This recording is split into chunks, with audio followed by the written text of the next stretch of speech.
কি হয় জানেন, কোনো না কোনো জন্মের কোনো স্বীকৃতি ছিল এদের আপনাদের সাথে, না হলে এভাবে সঙ্গ হতো না। চিনি না জানি না একটা সম্পর্ক হতো না। তো ভগবান মিলিয়ে দেবে।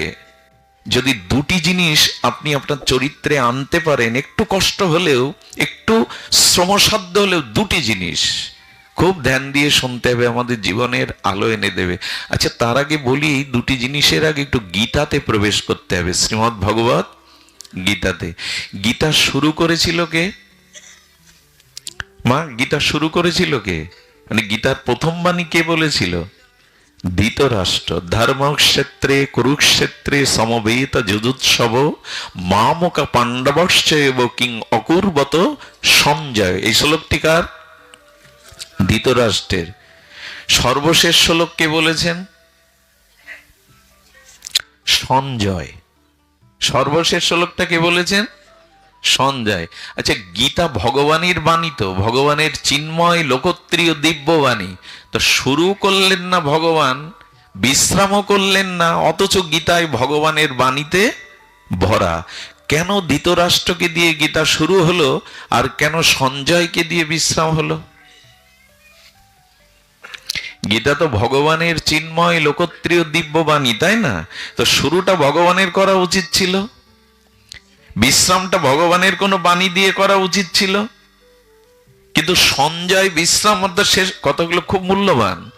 সঞ্জয় বিশ্রাম দিচ্ছে, আর শুরু করছে ধৃতরাষ্ট্র। ধৃতরাষ্ট্রকে, যিনি জ্ঞানন্ধ, জাগতিক ভাবেও অন্ধ। জ্ঞানন্ধ না হলে পাণ্ডবদের বিষ খাইয়ে মারা হচ্ছে, যতুগৃহে পুড়িয়ে মারা হচ্ছে, দ্রৌপদীর বস্ত্রহরণ করছে, বসে বসে উনি দেখছেন। উনি জ্ঞানেও অন্ধ, বাইরেও জন্মন্ধ। তো জন্মান্ধ ধৃতরাষ্ট্রের দ্বারা গীতা শুরু হলো, এবং ওখানে পক্ষপাতিত্ব করতে আমার পুত্র আর পাণ্ডুর পুত্ররা সমবেত হয়ে কি কেন বলতে পারতেন না? কৌরবরা কি করছে ওখানে ভাগ করলো, আমার পুত্র পাণ্ডুর পুত্র, বিভাজন। এখন ধৃতরাষ্ট্র কারা? যারা জ্ঞান অন্ধ, যারা শুধু নিজেরটাই দেখে। আমরা যখন জন্মায় আমাদের চোখ পুরোপুরি খোলা থাকে, তো গীতার শুরুতে বলছেন চোখ আমরা বন্ধ হয়ে আসি, দৃষ্টির প্রথমেই প্রকাশিত হয় না। প্রকাশিত হলে প্রকটভাবে আমরা সবকিছু দেখতে সমর্থ হই না। ভগবান বললেন জীবনের শুরুটা অন্ধত্ব দিয়ে হোক, কারণ যখন জন্মেছি তখন জ্ঞান বিজ্ঞান চেতনা কিছুই তো ছিল না। ছিল কি? কিন্তু ভগবান বললেন অন্ধ হয়ে অজ্ঞানী হয়ে জগতে এসেছো কর্মফল নিয়ে, কিন্তু যাওয়ার সময় যেন অন্ধ হয়ে যেও না। সঞ্জয় কে জানেন? যার দিব্য দৃষ্টি আছে। সঞ্জয়কে হস্তিনাপুর থেকে কুরুক্ষেত্রের যুদ্ধ বর্ণনা করছেন ব্যাসদেবের কৃপায়, যিনি দিব্য দৃষ্টি। গীতা কি মর্মান্তিক! মর্মান্তিক কেন বললাম জানেন? শব্দটা আঘাত করে যেন হৃদয়ে। বলে মর্মান্তিক সড়ক দূর। গীতা এমন একটি শাস্ত্র যার শুরু শেষ দিয়ে বলা যায় একটা মানুষের জীবন দর্শন। অন্ধত্ব নিয়ে এসেছো, যা নিয়ে এসেছো অন্ধ হয়ে চলে যেও না, যাওয়ার সময় যেন দিব্য দৃষ্টি নিয়ে যেতে পারো। তোমার দৃষ্টি যেন অন্ধ না হয়। দিব্য দৃষ্টি সম্পন্ন সঞ্জয়, যিনি জগৎকে দর্শন করছেন, ভগবানকে দর্শন করছেন, ভবিষ্যৎকে দর্শন করছেন। শুরুটা অন্ধত্ব দিয়ে হোক, শেষটা যেন অন্ধত্ব দিয়ে না হয়। এরই নাম গীতা। গীতার প্রথম অক্ষরটা ধ, আর শেষ অক্ষরটা কি জানেন? মতি মর্মা ম, অর্থাৎ ধ এবং ম কি হয়? ময় রে। প্রথম অক্ষরটা ধর্মক্ষেত্রে মানে ধ, আর অন্তিম অক্ষরটা মর্ম ময় রেব, কি দাঁড়ালো? ধর্ম। জীবনের শুরু থেকে শেষ দিন পর্যন্ত ধর্মকে ধরে রাখো, তাহলে পতন নাই, তাহলে অস্তিত্ব বিনাশ হবে না। সুধীজন, এই গীতাতেই বলা আছে আপনাকে দুটি জিনিস অর্জন করতে হবে। খুব মার্মিক কথা, যদি আমরা মন দিয়ে শুনি, একটু অলসতা ত্যাগ করে একটা জীবনের নূতন আলো, নূতন দিশা পেয়ে যাব। দুটি জিনিস হলো, অহংকার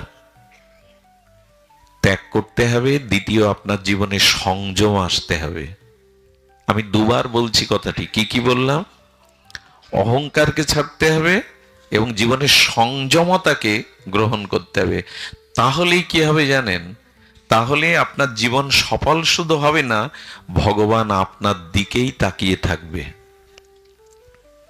গোপীরা বলেছেন, অক্ষ ফলং তাদিশ দর্শনহি। গোবিন্দকে নয়নে দর্শন করে গোপীরা বলছেন, এই চোখের ফল লাভ হলো তোমার এই মধুর মরুতি, মাধুর্য মরুতি দর্শন। হে শ্যাম সুন্দর, হে ব্রজেন্দ্র নন্দন, হে ত্রিবঙ্গ মুরারি ঠাম, হে ললিত কলা, তোমাকে দর্শন করাই এই চোখের সফলতা। আমাদের চোখ সফল কবে হবে? যাবে ভক্ত এবং ভগবানকে দর্শন করতে পারবো। কিন্তু চোখ ভগবানকে দেখলে চোখের ফল লাভ হলো, জীবন সফল হবে না। ভগবান দর্শন করলে চোখের একটা সার্থকতা হবে, কিন্তু জীবন সফল। জীবন সফল যদি হতো ভগবানকে দেখে, দুর্যোধনের হতো। দেখেছি না কৃষ্ণকে, ভগবানকে? আপনার আমার জীবন সফল হবে কবে? আমি ভগবানকে দেখলে আমার নয়ন সফল হবে, আর আমার জীবন সফল হবে যদি ভগবান কখনো আমার দিকে তাকায়। আচ্ছা, আমি ভগবানকে দেখি যেভাবে, ভগবান আমাকে ওইভাবে দেখে তো? মানে দৃষ্টি দিয়ে। এখানে অনেক জ্ঞানী শ্রোতা আছে, শিক্ষিত শ্রোতা আছে, তারা প্রশ্ন করতে পারে, ভগবান কি তাহলে পক্ষপাতিত্ব করে? ভক্তের দিকে তাকায়, অভক্তের দিকে তাকায় না? এমন নয়। সূর্যের আলো কাউকে অপেক্ষাও করে না, সবাইকে সমভাবে দেয়। ভগবান সবার দিকে দৃষ্টি দিয়েছে, কিন্তু বিশেষ এখানে কোনো সন্তানের, মানে সন্তান হারিয়ে গেছে কোনো স্নেহময়ী মায়ের, এখানে হাজার লোক আছে, অন্য মুখগুলো পরিচিত হলেও কার মুখটা খুঁজবে এই ভিড়ে? সন্তানের মুখটাই তো। তো সন্তানকে দেখার অন্য মুখগুলো দেখা মায়ের কাছে এক হবে কি? একটু কথা বলুন। তেমনি ভগবান আপনার দিকে দৃষ্টি কবে দেবে? দৃষ্টি সবার প্রতি আছে। ওই যে ভিড়ের মধ্যে মা যেমন সন্তানের দিকে দৃষ্টি দিচ্ছে, ভগবান সবার প্রতি দৃষ্টি দেয়, কিন্তু বিশেষ দৃষ্টি কার উপরে দেয়? দুটি গুণ আপনার জীবনে যখন আসবে, একটা হলো অহংকার ত্যাগ, আর একটা হলো সংযম। অহংকার ঘোড়া, অহংকার ঘোড়া, ও অন্যকে ছাড়া নিজেকে প্রকাশ করতে, যাদের হাত পা নাই, প্রতিবন্ধী, তারা অন্যকে নিয়ে ছাড়া চলতে পারে কি? লাঠি যষ্টি বা অন্যকে অবলম্বন করে। অহংকার চিরকাল ঘোড়া। অহংকার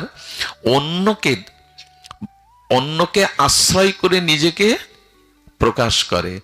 যেমন আমি যদি বলি, আপনি অহংকারের সংজ্ঞা বা অহংকারকে প্রকাশ দেখান, পারবেন না।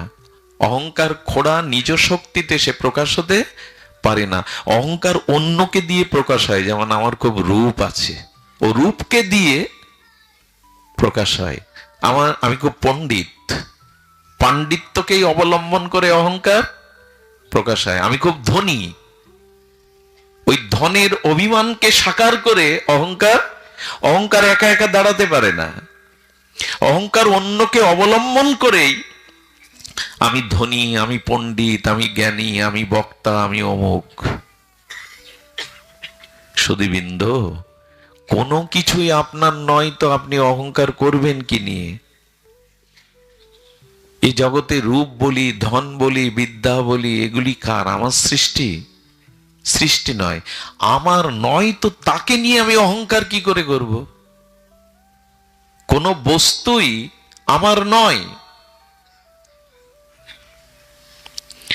ভুলে যায় মাঝে মাঝে, এই রূপ, এই যৌবন চিরদিন থাকবে না। চিরদিন কাহারও সমান নাহি যায়, আজকে যে রাজা ধীরাজ, কাল সে ভিক্ষা চায়।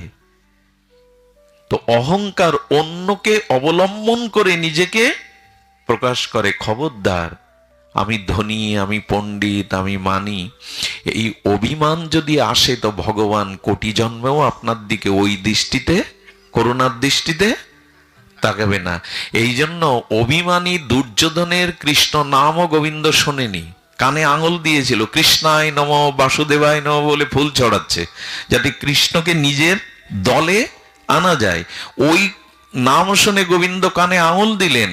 দুর্যোধনের রাজ সিংহাসন থেকে বললেন, ওতে অহংকারের কাটা বিছানো আছে, ওতে আমি বসবো না। দুর্যোধনের 56 ব্যঞ্জন খাদ্যে বললেন, আমার ক্ষুধা নেই। ওই ভগবান বিদুরের তালপাতা দিয়ে ছাওয়া বাড়িতে থাকলেন, কলার খোসা খেলেন, ওইখানেই তাদের কাছে তিনি নিশি যাপন করলেন। কারণ কি? অহংকারের দিকে ভগবানের দৃষ্টি যায় না। হ্যাসাগ্লাইট আগেকার দিনে ছিল না, এখন তো বৈদ্যুতিক বিপ্লব ঘটে গেছে। পুরানো দিনে হ্যাসাগ্লাইট এই বিবাহ যোগ্য অনুষ্ঠানগুলো সারা হতো। হ্যাসাগ্লাইটের যে মেন্টালটা কি দিয়ে তৈরি করা হতো? সুতো। ওই সুতোটাই তেল দিয়ে প্রথমে আগুন দিয়ে জ্বালিয়ে পুড়ে ছাই না করলে ওর থেকে জ্যোতি, ওই সুতো যত পুড়ে ছাই হবে ওর থেকে তত যদি বেরোবে। আপনার অহংকার যখন জ্ঞানের দ্বারা, ভক্তির দ্বারা, দৈন্যের দ্বারা পুড়ে ছাই হবে, তখনই আপনার দিকে ভগবানের দৃষ্টি যাবে, প্রেমের দৃষ্টি, জ্যোতি বেরোবে। আর সব শেষ হয়ে গেল আমার। এই যজ্ঞ কে দিচ্ছে? আজকের এই যজ্ঞের খরচ কে দিচ্ছে? তার নামটা 10 বার বলো, তার নামটা পেপারে তুলে দাও। 10টা কম্বল শীতে দান করবে, ফটোগ্রাফারকে আগে ডেকে আনে, দাও প্রথম পৃষ্ঠায় ছবি তুলে দাও। এই হলো বর্তমান দুর্দশা। 10টা কম্বল দান করলেও ঢেড়ি পিটিয়ে আগে আঞ্চলিক পত্রিকায় নিজের ছবি তুলে দাও। কে করতে বলেছে আপনার এই দান? সুধীজন, কাউকে এক মুঠো দিলে, কারো শীতের বস্ত্র দিলে জানাবেন না, এটি দান বলে না, এটি অহংকার প্রকাশ করা বলে। সুধীজন, এই জন্য অহংকার দূর করতে হবে। দ্বিতীয় কি বলেছিলাম? সংযম। ধ্যান দিয়ে শুনছেন তো? সংযম, সংযম আসতে হবে। অহংকার ত্যাগ হয়ে যখন আপনার জীবনে সংযত বা ইন্দ্রিয় রিপুগুলো সংযত ভাব আসবে, তখনই ভগবানের দৃষ্টি যাবে। একটু লীলা বললে সুবিধা হয় বুঝতে, আমাদের একটু সরল হয়। দুর্যোধন আর অর্জুন যাচ্ছেন ভগবানের কাছে কুরুক্ষেত্রের যুদ্ধের আগে। কারণ কৃষ্ণ একটা বিষয়, সে কার দলে যাবে? তার এত অক্ষণী সেনা কার সহায়তা করবে? দুর্যোধন আগে চলেছেন, পেছনে অর্জুন। এই দেখুন দৃষ্টি কার দিকে যায়? ভগবান অন্তর্যামী দুইজনের আগমন বার্তা পেয়ে একটু কপট ঘুমিয়েছিলেন। কি ঘুমিয়েছিলেন? মানে নকল করে। উনি খাটে, আচ্ছা মানুষ যখন গায়ে বস্ত্র বা শীতের বস্ত্র টানে তখন পায়ের দিক দিয়ে টানে না মাথার দিক দিয়ে? ধীরে ধীরে পায়ের দিক দিয়ে।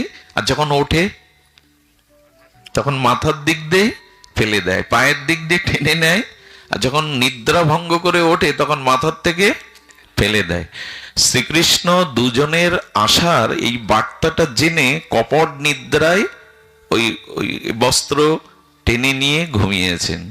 দুর্যোধন এসে দেখছে কৃষ্ণ নিদ্রা বিভূত হয়ে আছেন, কিন্তু তার মাথার কাছে একটা সিংহাসন। বললেন কৃষ্ণের বুদ্ধি আছে, আমি তো আসবো, আমি তো মহামানী, এটা একটা সিংহাসন তো থাকতেই হবে।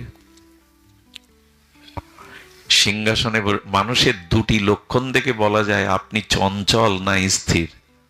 প্রথমত কোনো জায়গায় বসে যদি আপনি পা নাচাতে থাকেন, পার উপরে পা তুলে দুলাতে থাকেন, কে গুরুজন সাইডে আসে, কে পাত ধুলে ওড়ে পড়ছে, এইসব চিন্তা নেই।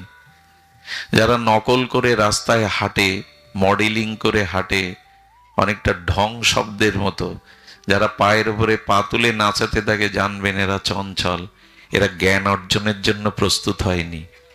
দ্বিতীয়ত যাদের চোখ এপাশ ওপাশ উপরে নিচে সবক্ষণ এরকম ঘুরতে থাকে, স্থির নয়, এরা মূর্খ, এরা জ্ঞান অর্জনের অধিকারী নয়। দৃষ্টি স্থির হতে হয়।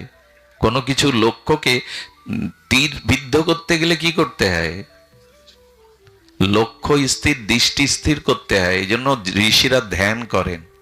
ধ্যানে ছাড়া মন শান্ত হয় না। কেউ দেখবেন একবার বাম পাশে, একবার ডান পাশে, একবার এইগুলো দেখছে, একবার নিচের দিকে দেখছে, জানবেন এই মূর্খ, জ্ঞান অর্জনের অধিকারী নয়। কিছু লক্ষণ আছে, দেখলেই বোঝা যায় আপনি কি, আপনার গতি কি। সুধীজন, এখন অর্জুন গিয়ে পরে কি দেখছেন, দুর্যোধন পা নাচাচ্ছে আর পাত ধুলোগুলো উড়ে কোথায় পড়ছে?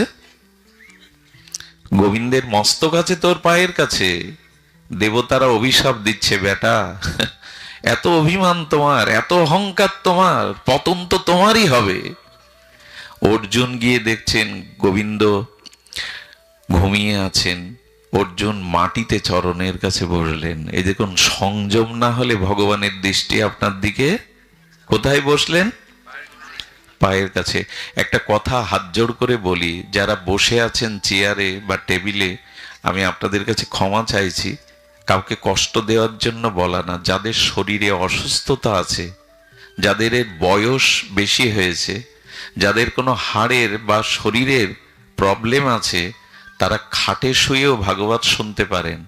কিন্তু কোনো যুবক, কোনো সুস্থ মানুষ ভাগবতে আসলে তার নিয়ম হলো এই ভাগবতকে, বিন্দাজিকে সম্মান জানানোর জন্য নিচে বসা।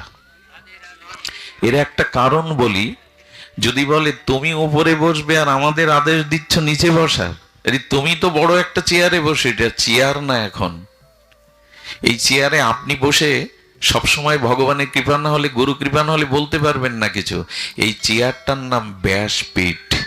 এটা বিল্বমঙ্গলের পীঠ না, এটাকে কি বলে? ব্যাসাসন। এটা ব্যাসদেবের সম্মানের জন্য এখানে রাখা, কোনো পাঠকের জন্য নয়। এটা ব্যাস। আর ভাগবত কার লেখা? অপরূষীয় বেদ, বেদান্ত, ভগবানের কৃপা শক্তি, ভগবানের জ্ঞান আবেশ অবতার ব্যাসদেবের দ্বারা। অর্থাৎ এই উপরে বসার কারণ হলো ভাগবতের সম্মানের জন্য, ব্যাসদেবের সম্মানের জন্য। নিচে বসার কারণ কি জানেন? তরল বস্তু গড়িয়ে কোন দিকে যায়? উপরের দিকে। রস বা অমৃত বা তরল বস্তু, ভাগবত হলো প্রেম রস, ভক্তির রস, এটা গড়িয়ে কোন দিকে যায়? এই জন্য যারা নিচে বসে তারাই কৃপা পায়। যে দান করে তার হাতটা থাকে উপরে, আর যে গ্রহণ করে নিচে। এই জন্য সুস্থ শরীরে যদি কেউ থাকে, উচিত হলো, আপনারা এখন নামবেন না কেউ, দয়া করে বসুন, কিন্তু উচিত হলো প্রথমে তো বসা উচিত হলো নিচে বসতে হয়, একটা কারণ আছে। আর আপনারা যদি এখানে না আসতেন, এখানে এই আসনে বসাও আমার কোনো সার্থকতা। আচ্ছা, আম বাগানে আমাকে বসিয়ে দিন একা একা, আপনারা কেউ যাবেন না ওখানে, কি করব আমি ওখানে? এই জন্য শ্রোতারাই মহান, শ্রোতারাই সূর্য, আর চন্দ্র হলো বক্তা। সূর্য আলো না দিলে চাঁদ আলো পায় না, অমাবস্যায় দেয় না, তাই অমাবস্যা, পূর্ণিমাতে পরিপূর্ণ দেয় বলে পূর্ণিমা। আমাদের এক আচার্য বলেছিলেন, আমি বসেছি চৌকিতে, আমি চৌকিদার, আর যারা জমিতে বসে জমিদার। আপনারাই শ্রেষ্ঠ, যেন নিচে বসে গ্রহণ করতে হয় ভাগবত। আপনাদের মনে পড়ে ব্যাসদেব ভাগবত বলছেন আর নিচে কারা শুনছেন? মনে পড়ে? ভাগবতটা একটু ভালো করে জানুন। যে ধর্মের দীক্ষিত হন, যে সম্প্রদায়ের, ভাগবতটা একটু ভালো করে জানুন। আরে ব্যাসদেব ভাগবত বলছেন, নিচে বসে শুনছে ব্যাসদেব, পরাশর, মৃত্যুঞ্জয়ী মহাপুরুষগণ, ব্যাস, বশিষ্ঠ, পরাশর, তারা নিচে বসে শুনছে এই 16 বছরের বালকের কথা। এই জন্য দেখবেন আর্মিদের যখন দরবার হল হয়, ওইখানে তাদের বাম দিকেও, তারা সাপ যদি দংশন করে ওরা বামে তাকাতে পারবে না। এই জন্য ভাগবতে বসার, ভাগবত আকার দানকে, একই সত্য ভগবান অর্জুন রূপে আর কৃষ্ণ রূপে প্রকাশ হয়েছেন। সাধারণ নয়, অর্জুন জগৎকে দেখাচ্ছেন কোথায় বসতে হয়। ভগবানের চরণে বসে রাতুলো আতুলো রাঙা চরণের জন্য সেবায় ব্রতী। যদি সেবা করতে পারতাম আরো ঘুমাতেন। গোবিন্দ দেখলেন আর অপেক্ষা নয়। যে বললাম, কাঁথা ঘুমের থেকে উঠতে গেলে কোন দিক দিয়ে ফেলতে হয়? মুখের দিক দিয়ে। দেখেই কাকে দেখলেন? আগে এসেছে কে? দেখলো আগে কাকে? কারণ কি? কারণ সংযম। অর্জুন চরণের অহংকার ত্যাগ করেছে প্রথমে, আর দ্বিতীয়ত ধৈর্য ধরে ভগবানের চরণ সেবার চিন্তা করছে, নিজের আশার জন্য না, নিজের সময়ের জন্য না। যার জীবনে সংযম আছে, যার জীবনে অহংকার ত্যাগ হয়েছে, গোবিন্দর দৃষ্টি কার দিকে পড়বে? তবে তার দিকে। এর থেকে বড় দৃষ্টান্ত আর আছে? যেই বলেছে অর্জুন তুমি কুশল তো, কখন এসেছো? সবই তো জানেন ভগবান, কি চাই বলো? সঙ্গে সঙ্গে মহামানী দুর্যোধন বলছেন আগে এসেছি আমি, কিছু দেওয়ার হলে আগে তো আমার সাথে কথা বলবেন। দুর্যোধন তুমি আগে এসেছো, কিন্তু দেখেছি তো অর্জুনকে। ভগবান সংকেত দিলেন যার অভিমান অহংকার নেই, যে আমার সংযমী। অর্জুন কেমন সংযমী জানেন? আমার মুখে কথা মানায় না, তবু বলি। অর্জুন একবার স্বর্গে গিয়েছিলেন অস্ত্রবিদ্যা শিক্ষার জন্য। স্বর্গের মেনকার রূপে ইন্দ্রিয় বশীভূত হয়ে গেছিলেন। সেই মেনকা নিজেকে সুন্দরী, একে তো সুন্দরী, সুসজ্জিতা করে কাম উদ্দীপ্ত হয়ে গভীর রাতে অর্জুনকে প্রেম নিবেদন করেছিলেন। অর্জুন নেমে এসে প্রণাম করে বলেছিলেন আপনি স্বর্গের দেবতাদের মনোরঞ্জন করেন, এই হেতু আপনি আমার মা, আমার প্রণাম নিন। মেনকা, তিনি বলেছিলেন মেনকার স্বর্গের অশ্বরীর রূপযৌবন কান উদ্দীপ্ত সিঙ্গার দেখে যে মা বলে প্রণাম করতে পারে, বিশ্বজয় এর দ্বারাই সম্ভব, দুর্যোধনের দ্বারা না। এই জন্য জীবনে অহংকার ত্যাগ করুন আর সংযম আনুন। দুটি জিনিস সংযম না করলে কোনো কালেই এই হাজারবার ভাগবত শুনলেও বিবেক জাগবে না। এক চোখকে আর এক জিহ্বাকে। কলিযুগে বর্তমান প্রেক্ষাপটে সব নষ্ট হয়ে গেল দুটো রিপুর কারণে, এক যৌন, এক অন্ন। কি করে ভালো মন্দ জিহ্বায় খাবো আর কি করে ভোগ করব। এই দুটি জিনিস বন্যা হলে কি হয়? চারিদিকে জলময় হয়ে যায়। এই দুটি জিনিস পৃথিবীকে ধ্বংসের দিকে নিয়ে গেল। এক ভালো খাওয়ার কোনো সংযম নেই আমাদের, যা মানুষ সর্বভুক হয়ে গেছে। আরে এক মাস বাঘ যদি উপোস করে থাকে, ওর সামনে ঘাস দিলে খাবে? বাঘের সামনে? কোন গাভী মা এক মাস না খেয়ে থাকলে ওর সামনে মাছ মাংস দিন, খাবে? মানুষ সব খায়, সর্বভুক প্রাণী। জিহ্বার লালসা যে নিয়ন্ত্রণ করতে পারেনি, তার দ্বারা ভজন সাধন নয়। আজ মানুষের রোগের মূল কারণ আহার। আহার শুদ্ধ না হলে, আহার সংযত না হলে আপনি বাঁচতে পারবেন না। সমস্ত রোগের মূল কারণ হলো আহার। জিহ্বা সংযত আর কাম, এই দুটি জিনিসের অভিশাপ মহাপ্রভু বলে দিয়েছেন। তিনি প্রেমাবতারে এসেছিলেন হরিনাম প্রেম বিতরণ করতে, কিন্তু সেই মহাপ্রভু বলেছিলেন দুইজন ব্যক্তি কৃষ্ণ পাবে না। আর আপনারা এই এত পাঠের মধ্যে যেন এইসব আবার প্রকাশ করবেন না, দুইজন ব্যক্তি কৃষ্ণ বলে দিয়েছেন মহাপ্রভু পাবে না, এইসব যেন প্রচার করবেন না। পুরোটাই প্রচারের মূল বস্তুটা দিবেন, এটা প্রচার। ওই একবার দেখি মোবাইলে নেটে দেওয়া আছে, মহাপ্রভু বলেছেন দুইজন ব্যক্তি কৃষ্ণ পাবে না। এইভাবে বলা নেই ব্যাখ্যাটা। এই দুটো জিনিস সংস্কার হলেই পাবেন। আপাতত এই দোষ আমার আছে, এটি সংস্কার হলেই পাওয়া যাবে। কি বলা আছে? জিহ্বা অতি লোভময়, ইতি উতি ধাই, শিষ্ণ দর পরায়ণ, কৃষ্ণ নাহি পায়।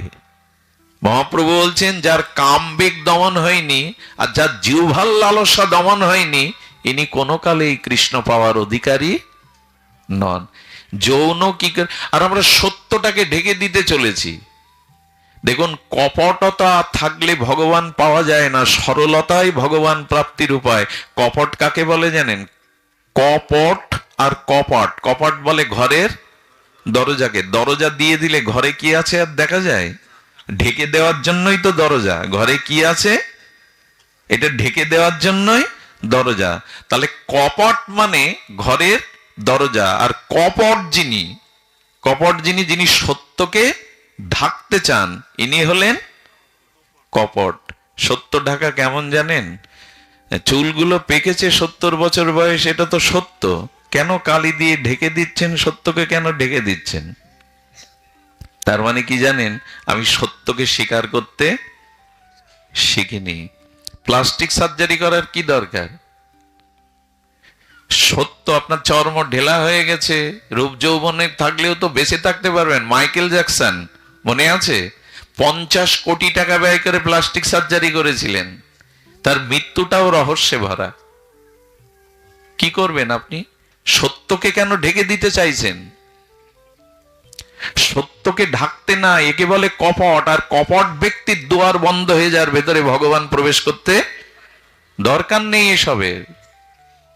ছাড়ো রে মন কপট চাতুরি, বদনে বলো কপটতা ছাড়ো, না হলে ওইখানে হরি বলেও কাজ হবে না। মন আর মুখ দুই হলেই ছেদ হয়ে যাবে। এই জন্য শাস্ত্রে বলছেন সত্যকে ঢেকে কপট বন্ধ করে দিও না, ভেতরে কিছু ঢুকবে না।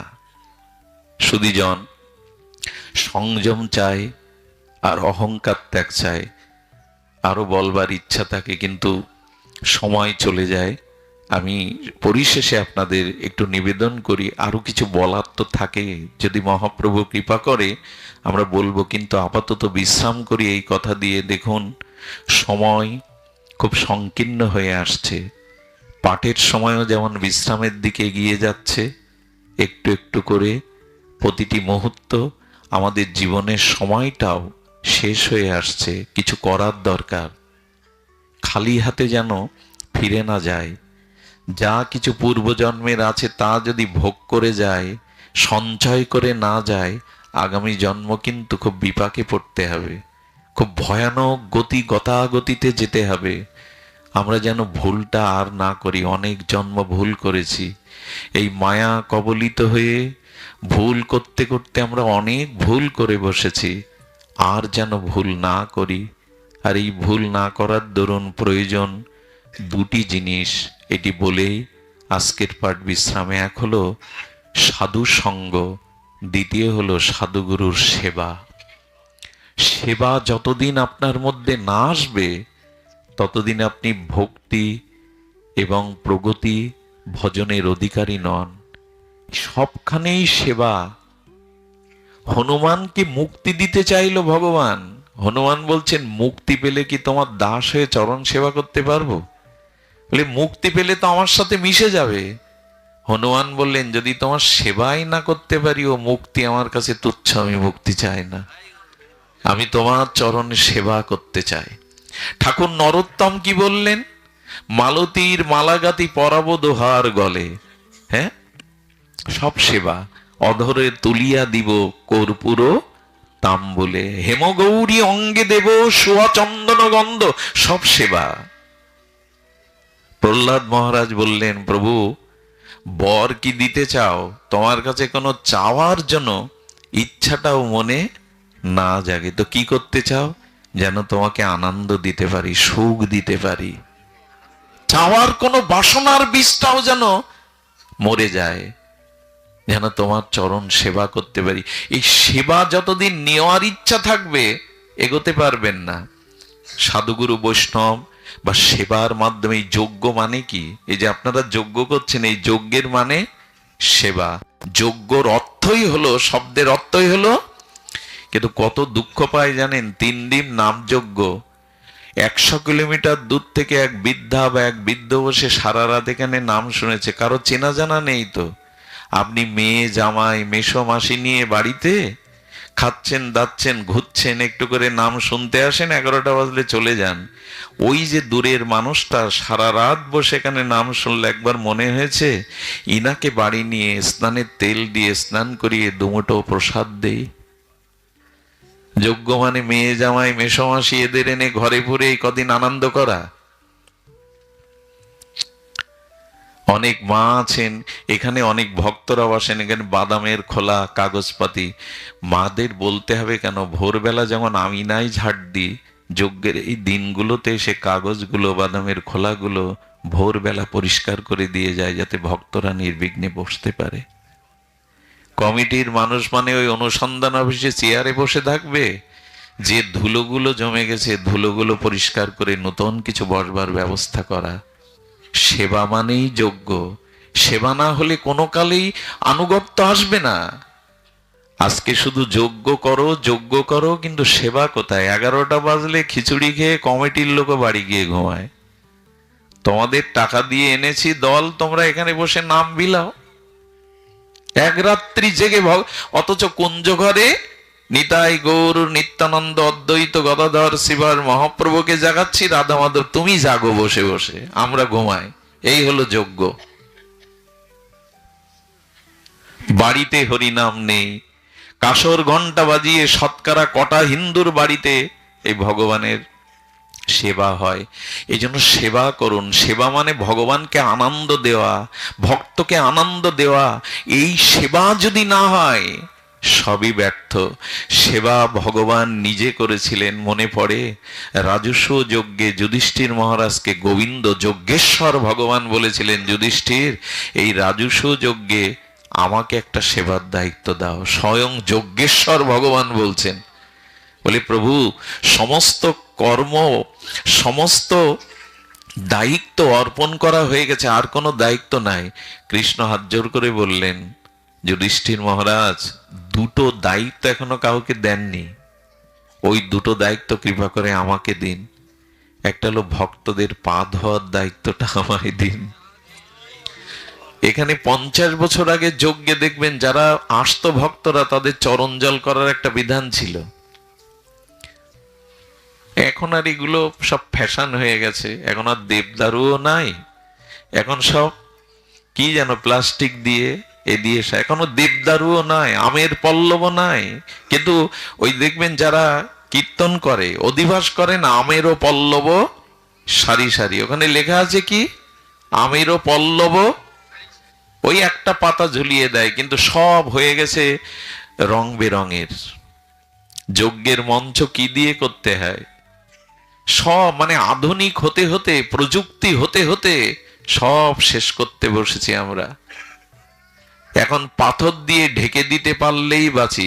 মনে পড়ে রামকৃষ্ণদেব পরমহংসদেব যে গৃহে জন্মেছিলেন সেই গৃহটা এখনো সেইভাবেই রাখা আছে। সেখানে এখনো নাড়ার চাল আর মাটির দেয়াল আছে। কেন জানেন? রামকৃষ্ণ মিশন ওটা সোনা দিয়ে বাঁধিয়ে দিতে পারে।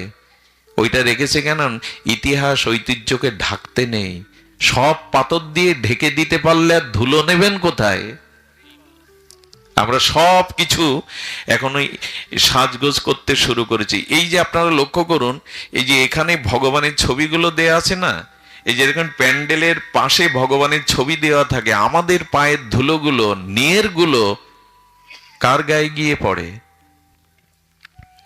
আধুনিক হতে হতে আর বাহ্যিক সৌন্দর্যকে প্রকাশ করতে করতে কি করছি আদৌ জানি না আমরা। কতবার নিষেধ করেছি এই যজ্ঞের লিফলেটে ভগবানের ছবি দেবেন না। এটা ব্যবসায়ীরা 20টা 100টা টাকা দিয়ে চালে গুজে রাখে।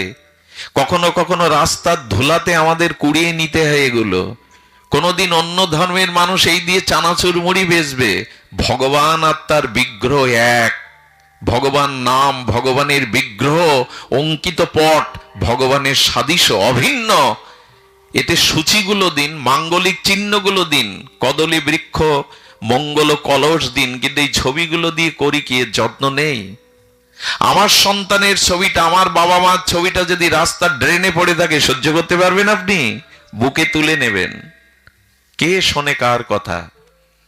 এখন বাহ্যিক বিজ্ঞাপন করতে পারলেই, এই জন্য অনুরোধ করি সেবা ভাবনা নিয়ে কিছু করুন। সেবা, ভগবান বলছেন ভক্তদের চরণ জল করার দায়িত্ব আমার। যুধিষ্ঠির মাথা নত করে বলছেন, যজ্ঞেশ্বর হে যাদব আপনি কি বলছেন? বলে হ্যাঁ, আর একটা দায়িত্ব আছে, ভক্তদের উচ্ছিষ্ট পাতাগুলো পরিষ্কার করার দায়িত্ব আমায় দিন। কে বলছেন? যজ্ঞেশ্বর ভগবান নিজে। যজ্ঞ মানে সেবা। সেবা কেমন জানেন? সুদামা বিপ্র গিয়েছিল দ্বারকায়, গোবিন্দ দুয়ার থেকে সুদামাকে হাত ধরে বুকে করে টেনে আনলো। গোবিন্দ সিংহাসনে বসিয়ে স্বর্ণ থালাতে সুদামার পায়ের চরণ জল নিজে করল। জগদীশ্বর ভগবান তার বাল্যবন্ধু সুদামা কিন্তু বলছে, কৃষ্ণকে যদি প্রশ্ন করেন জগদীশ্বরকে ভগবানকে, তুমি কেন বন্ধুর চরণ জল করাচ্ছ? তোমার স্ত্রী আছে তো, রুক্মিণী আছে, সত্যভামা আছে, দাস দাসী আছে, তাদের দিয়ে চরণ জল করাও। বলো সুদামা শুধু বন্ধু হয়ে আসেনি, সুদামা ভগবানের প্রিয় অনুরাগী ভক্ত, সর্বদা নাম করেন, পাঁচ বাড়িতে ভিক্ষা করে যা পান তাই ভগবানকে ভোগ লাগিয়ে পান। 20 বছরে স্ত্রীকে ভালো একটা শাড়ি কিনে দিতে পারিনি, তবু ভগবানের প্রতি তার কোনো নালিশ নাই। যে বাড়িতে ভিক্ষা দেয় না তাদের বরঞ্চ বেশি আশীর্বাদ করে। আজ আমার দুয়ারে আমার বাল্য বন্ধু নয়, আজ একজন ভক্ত এসেছে আমার দুয়ারে। স্ত্রীকে বলতে পারতেন না, দাস দাসীকে বলতে পারতেন না, গোবিন্দ নিজে সুদামার চরণ জল করলেন। সেই চরণ জল গোবিন্দ নিজে মস্তকে ধারণ করলেন। ভক্তের চরণ ধুলি, ভক্তের চরণ ধৌত জলেই ভক্তি আছে, এটা নিজে আচরণ করছেন স্বয়ং যজ্ঞেশ্বর। সেই জল চরণামৃত করে পান করলেন, আর সেই জল রুক্মিণী, সত্যভামা, জাম্বুবতী এদেরকে দিয়ে বললেন, এই চরণ জল পান করো। সুদামাকে খাটে বসিয়ে গোবিন্দ বিজন করছে, সেবা করছে। শুনুন, গুরু সেবা, ভক্ত সেবা চাকর বাকর দিয়ে, লোকজন দিয়ে করতে নেই, নিজে করতে হয়, ভগবান দেখাচ্ছেন। আজ গোবিন্দ নিজে আর বিজন করছেন তালপাতার পাখা দিয়ে, আর সুদামার খাটে বসিয়ে তাকে বিশ্রাম দিয়েছেন। সুদীজন সুদামাকে বিশ্রাম দিয়ে গোবিন্দ সুদামাকে নিজে হাতে সেবা করে কি বলেছিলেন জানেন? রুক্মিণী, সত্যভামা এই প্রেয়সী বরাদের ডেকে বলেছিলেন, আমার সুদামা যতক্ষণ থাকবে তোমাদের মুখে যেন হাসি না ফোরায়।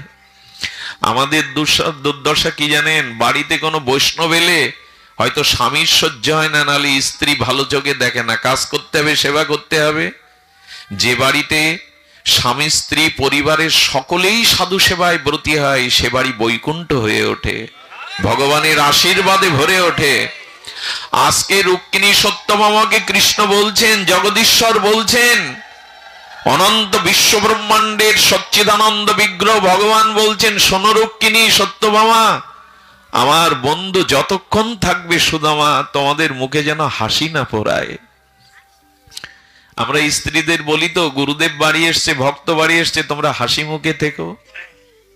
গোবিন্দ বলছেন, সুদামার দিকে তাকিয়ে গোবিন্দ বারবার বলছে, সুদামা কিছু এনেছো নিশ্চয় আমার জন্য, কিছু তো এনেছো, খালি হাতে তো আসনি বন্ধু দর্শনে। সুদামা কয়েক মুষ্টি চিড়ে ব্রাহ্মণ পল্লী থেকে ভিক্ষা করে তার স্ত্রী দিয়েছিল, খালি হাতে যেতে নেই। সাধু দর্শনে, রাজ দর্শনে, বন্ধু দর্শনে খালি হাতে যেতে নেই। ওই চিড়ের পুডলিটা, শুকনো চিড়েটা কি করে গোবিন্দকে দেবে তাই গাছতলায় বসে কেঁদেছিলেন, আর কয়েক ফোঁটা চোখের জল ওই চিড়ের উপরে পড়েছিল। নোনা জল তো, ভাবছেন এটা গোবিন্দকে কি করে দে। এই রাসপুরীতে থাকেন তিনি, দ্বারকাধীশ ভগবান। ওই চিড়ের পুডলিটা বারবার পেছনে নেওয়ার চেষ্টা করছে, আর গোবিন্দর দৃষ্টি আর কোনো দিকে না। দেখুন, ভক্তের ভক্তির দিকেই, সেবার দিকেই ভগবানের দৃষ্টি যায়। সুদামা কি লুকাচ্ছ তুমি? আরে ওটা লুকিও না, নিশ্চয়ই বৌঠান আমার জন্য কিছু পাঠিয়েছে। ওইটা টেনে নিয়ে এক মুষ্টি যখন গালে দিলেন, কৃষ্ণের চোখে প্রেমাশ্রু। সুদামা, চিড়েতে কি মেশানো বলতে পারো? এখানে 56 ভোগ পায়, রাজভোগ পায়, কিন্তু এত মধুর আস্বাদন তো পাই না। সুদামা, এতে কি দেওয়া? সুদামা বললেন, তোমাকে কি শুকনো চিড়ে চিপিটক দেওয়া যায়? তাই চোখের জল পড়েছিল দুফোঁটা হতে, ভগবানের লক্ষ্য দ্রব্যের দিকে না, ভাবের দিকে। এখানে আপনাদের কলার খোসা দিলে কেউ খাবেন না, কিন্তু গোবিন্দ বিদুরানীর হাতে কলার খোসা পেয়েছিলেন। বিদুরের ক্ষীরননী বলেছিল, বিদুর আমি কলার খোসাতে যে স্বাদ পেয়েছি তোমার ননী মাখনে তা পাইনি, কারণ ওর মধ্যে ভাব ছিল, ওর মধ্যে ভাব ছিল, ভাবগ্রাহী জনার্দন। আপনার বস্তু না, ভগবান ভাবের দিকে তাকান। ওই চিড়ে পেয়ে বলেছিল, শোনো সুদামা, আসছে কলিযুগে, আমি রাধা রানীর ভাবকান্তি নিয়ে যখন গৌর হয়ে যাব, তখন এই চিড়ে প্রসাদই হবে আমার প্রসাদ, না মহাপ্রসাদ। আচ্ছা, মালসায় ভোগ লাগাবে কেন? মালসায় কাউকে দেওয়া যায়? আরে একটা সোনার থালা না থাক, রূপোর থালা না থাক, পিতলের থালা, স্টিলের থালা, মাটির মালসায় মহাপ্রভুর ভোগ হবে, তাও মহাপ্রসাদ। এই কারণে কেউ যেন মনে না করে আমি কাঙাল, আমার দ্রব্য নেই, আমার স্বর্ণ থাল নেই। মহাপ্রভু এই জন্য বললেন, চিড়েতে যদি এক মুষ্টি গুড় দিয়ে চোখের জলে কেউ আমাকে দেয়, আমি কলিযুগে এটা মহাপ্রসাদ রূপে পাবো। সেই দিন, পরের দিন সুদামাকে বিদায় দিচ্ছে গোবিন্দ। এই দেখুন, যখন বিদায় দিচ্ছে তখন সুদামা হেঁটে যাচ্ছে, পেছনে গোবিন্দ যাচ্ছেন, চোখ ছলো ছলো। ভক্ত শ্রেষ্ঠ, এই জ্ঞানী শ্রেষ্ঠ বৃহস্পতির শিষ্য উদ্ধব এসে বলছেন, বাসুদেব, ভগবান আপনার বন্ধু খালি পায়ে এসেছিল, তাকে একটা পাদুকা দিতে পারলেন না? এই তপ্ত রৌদ্রে খালি পায়ে এসেছিল, খালি পায়ে একটা পাদুকা দিতে পারতেন না? আচ্ছা, আপনি একটা রথে করেও তো তাকে পৌঁছে দিতে পারতেন, খালি পায়ে হেঁটে যাবে। যে কথা কৃষ্ণ ভগবান বলেছিল তা বিস্ময়কর। আজকের বিশ্রাম কথা এটি। কৃষ্ণ বলেছিল, উদ্ধব, আমি সারা রাত ভেবেছিলাম আমার বন্ধুর পায়ে ভালো একটা পাদুকা পরিয়ে দেব, আমি আমার রথে করে সুদামাকে পৌঁছে দেব, কিন্তু আমি দেইনি, ইচ্ছা করে দেইনি। উদ্ধব বলছে, কেন দাওনি বাসুদেব? দেইনি কেন জানো? আমি ভাগবতে বলেছি, আমার ভক্তের চরণ ধুলি যেখানে পড়ে না, সেটা সে মাটি পবিত্র হয় না। আমি যদি জুতো পরিয়ে দিতাম, আমার এই দ্বারকার মাটি ধন্য হতো না, দ্বারকার মাটি পবিত্র হতো না।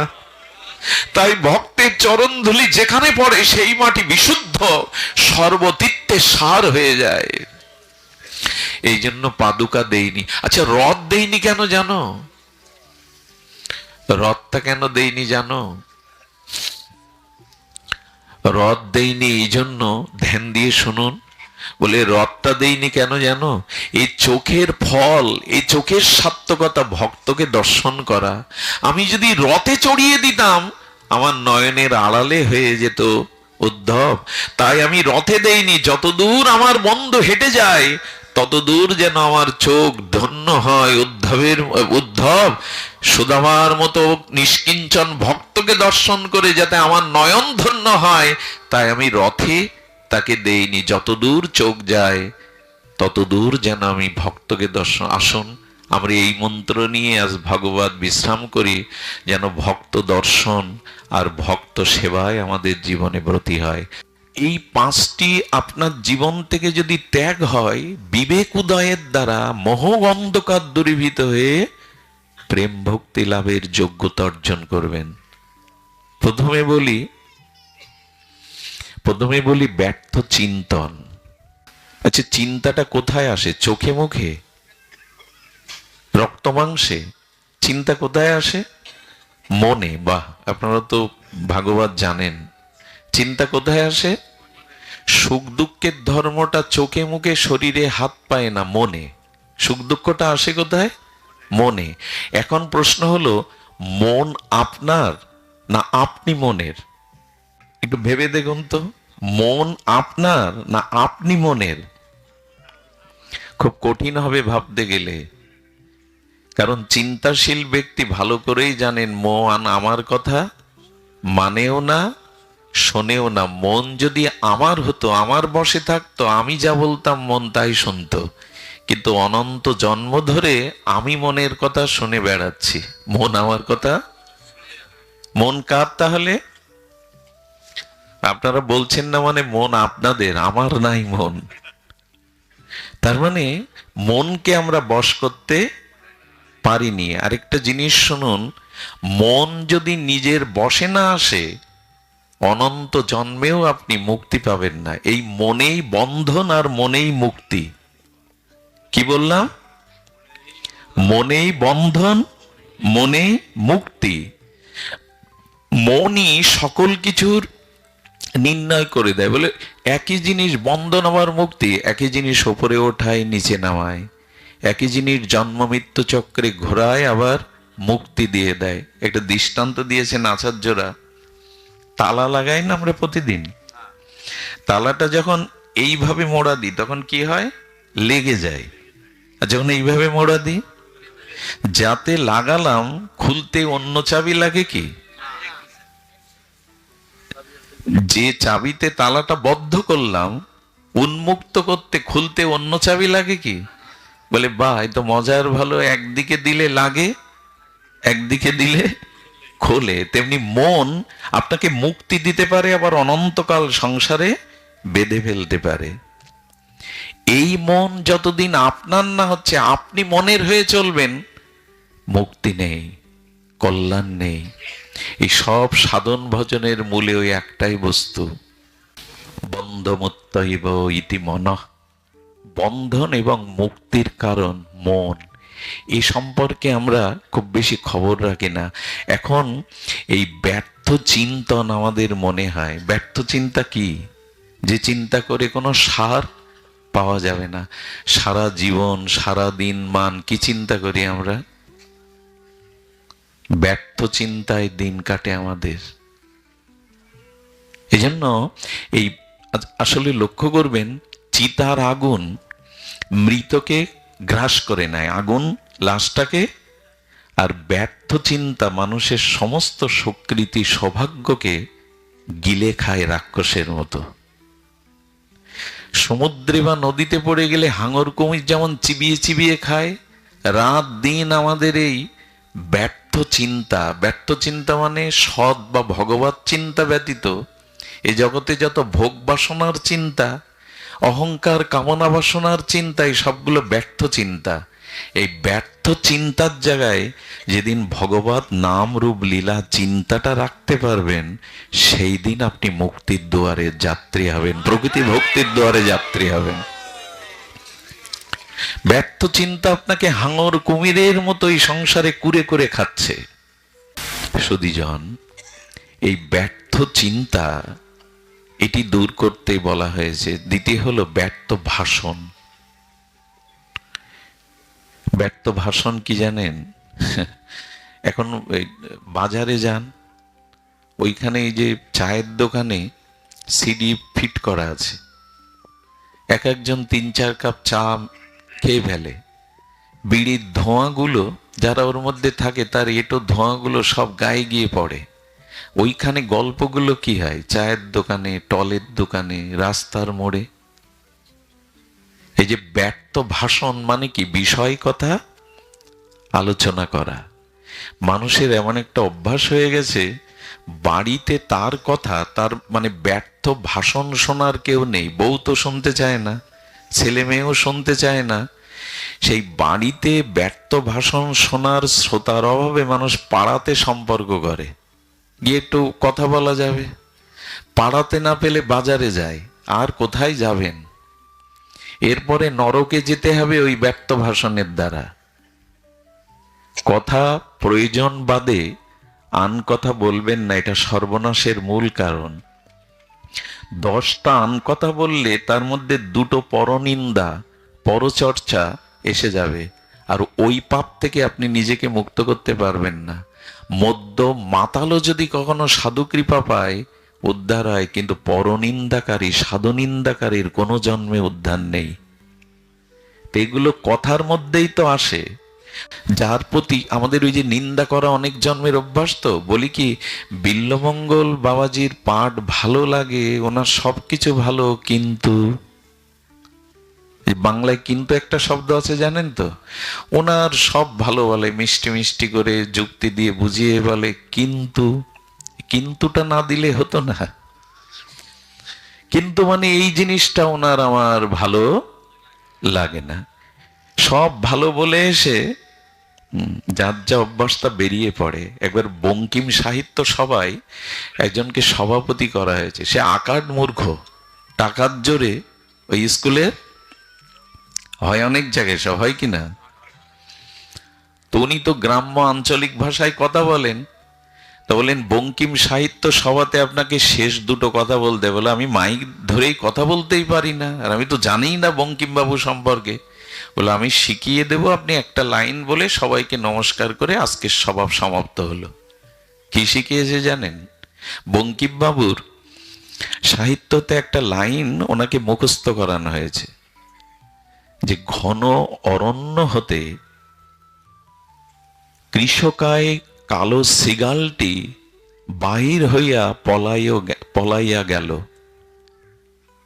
তো আজ আমাদের জীবনের যেন এমনি করে অবিদ্যা অন্ধকার পালিয়ে যায়।